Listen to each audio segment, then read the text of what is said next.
ஜெயலலிதா அவர்கள் சிறந்த நடிகை, நடன கலைஞர், எழுத்தாளர், பேச்சாளர், அரசியல்வாதி மட்டுமல்லாமல் பின்னணி பாடகியும் ஆவார். இவர் திரைப்பட பாடல்களுடன் சில பக்தி பாடல்களையும் பாடியுள்ளார். இசைப்பிரியரான இவர் தனது வீட்டில் ஆயிரக்கணக்கான பாடல் கேசட்டுகளை வாங்கி வைத்து நேரம் கிடைக்கும் போதெல்லாம் கேட்டு மகிழ்வாராம். பிரபல பின்னணி பாடகி ஒருவர் ஜெயலலிதாவிடம், நடிப்பவர்கள் எல்லாம் பாட வந்துவிட்டால் எங்களை போன்றவர்களுக்கு எப்படி வாய்ப்பு கிடைக்கும் என்று கேட்க, அவர் சொல்வதில் உள்ள அர்த்தத்தை புரிந்து கொண்ட ஜெயலலிதா அன்று முதல் பாடுவதை நிறுத்திக் கொண்டதாக கூறப்படுகிறது.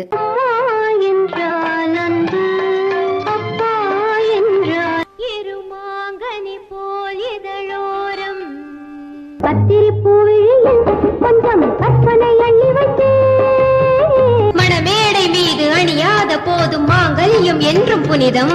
Remember what happened to her?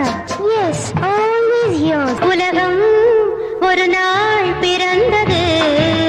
தங்கமயில் ஏறி வரும் எங்கள் வடிவேலவர்.